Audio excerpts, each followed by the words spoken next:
Hey guys, Killance here. Want to another Killance the Gamer? Don't forget the subscribe button, the bell button to get the notifications to my channel. Alright guys, we have some more gaming news. Right here we have an article by Time Ivan, and I have to say this guy has been kicking out these articles every time I go to the VGC site. Remember everyone, if you like reading short articles that are straight to the point, check this site out. I'm going to read some things from this article based on EA's Need for Speed Heat. Then I'm going to give my thoughts on the matter. So let's jump right into this. Let me bring this article up. All right. Billed as the ultimate street racer versus co-op fantasy, it promises to deliver expressive customization, authorized urban and car culture, and an immersive narrative in an open world setting called Palm City. EA says by day, players compete in a Speed Hunter Showdown, a sanctioned competition where they earn bank to customize and upgrade their garage of high performance cars. At night, players risk it all to build rep in an underground race where rogue police take force roams the streets, ready to take racers down and swap all their earnings. The risk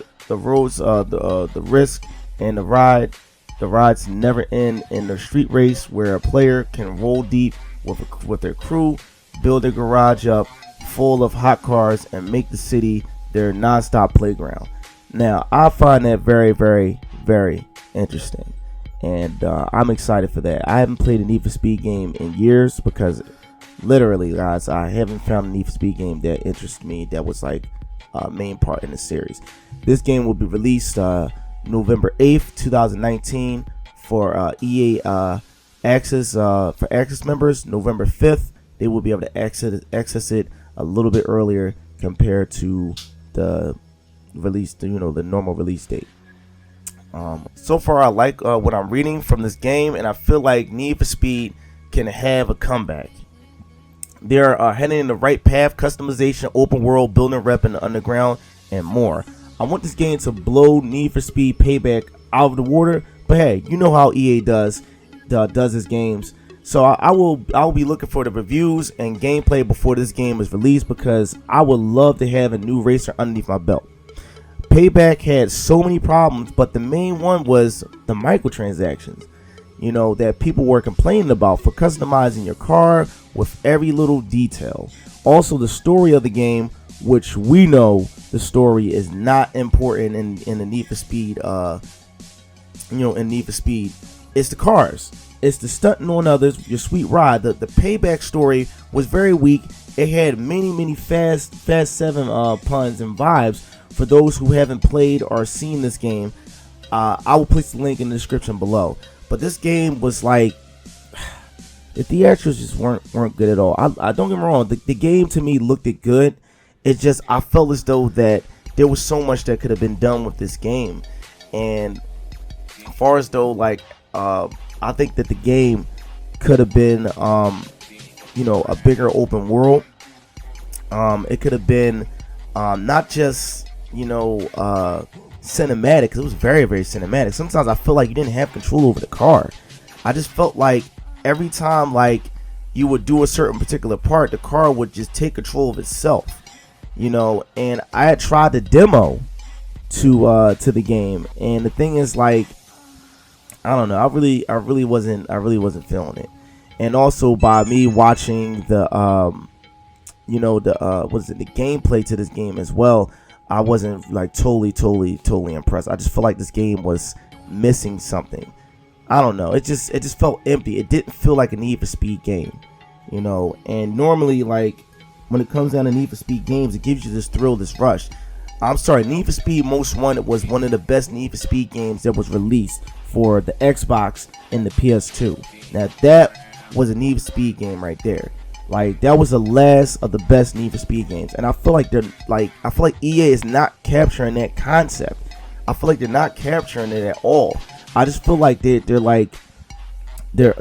missing a few screws every time they create a Need for Speed game. Like, after that, they came out with a Need for Speed game where you're racing on a freaking track.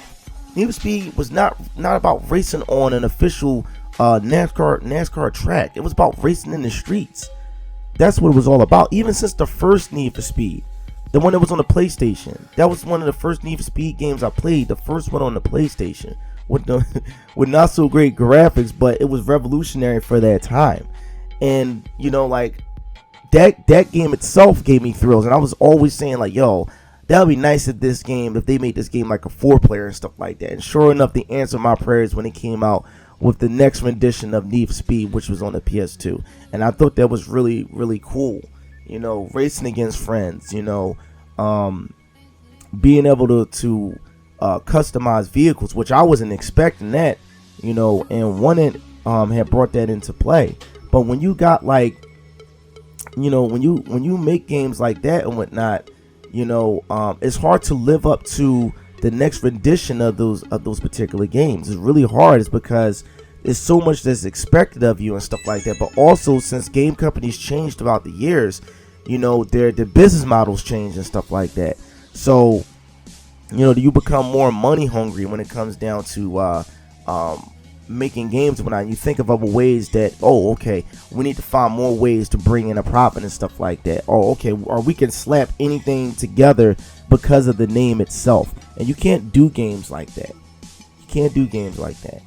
But that about does it, guys. I hope you enjoyed this article, guys. Don't forget to check out this article, guys. For you guys who haven't been on the VGC site, guys, check it out. It's nice short articles that you can read straight to the point. Some of these guys are actually going to the directors of these companies and interviewing these guys. And these interviews don't seem to be very long, but they're straight to the point, and that's why I like them. And it allows me to be able to read to you guys and whatnot and let you know what's going on. And also it's making me better at finding articles and stuff like that, even just for my enjoyment. And sometimes I may not record some of them, but just for my enjoyment, I think it's cool, guys.